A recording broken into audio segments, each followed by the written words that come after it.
Petite pépite de conscience, épisode 20. Prêt à créer une relation différente ? Sur cette planète, nous passons beaucoup de temps et d'énergie sur l'amour et les relations. Nous sommes si mignons, nous, les magnifiques êtres de cette planète. Nous avons énormément de jugements, de conclusions et de points de vue sur ce qu'est ou pas le véritable amour. La plupart d'entre nous sommes à la recherche de la relation parfaite, même si nous prétendons que ce n'est pas le cas. Et s'il était possible de totalement changer le paradigme des relations ? Et si nous pouvions le changer en quelque chose qui marche réellement pour chacun d'entre nous ? Et si les relations pouvaient exister en dehors du contrôle, de la jalousie et de ce que nous croyons être bon ou mauvais ? Et si les relations étaient basées sur le cadeau que nous pouvons être les uns pour les autres ? Commençons par définir les relations d'une autre façon. Je définis une relation comme le degré de distance ou de séparation entre deux objets. Pourquoi ?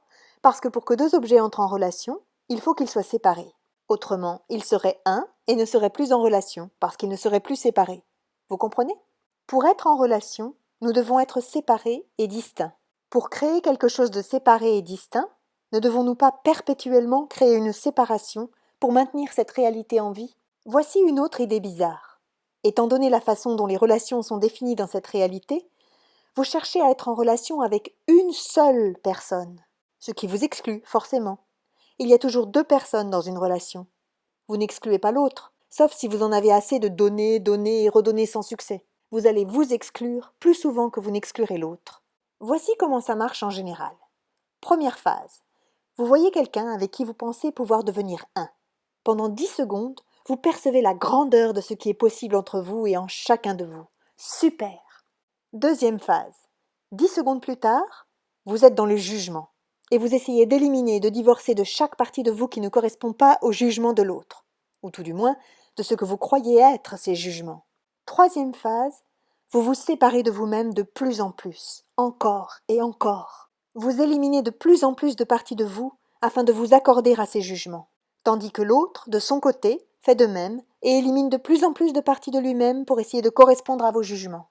Et vous vous demandez pourquoi les choses finissent par ne plus fonctionner. Ça ne marche pas parce qu'aucun d'entre vous n'est vraiment celui ou celle qu'il était au début de la relation. Voilà comment fonctionnent la plupart des relations. Je sais que nous pouvons choisir de créer quelque chose de différent.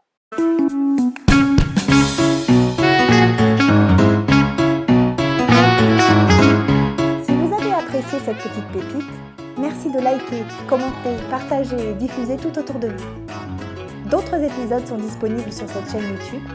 Je vous invite à les découvrir et à vous abonner pour être sûr de ne pas rater le prochain.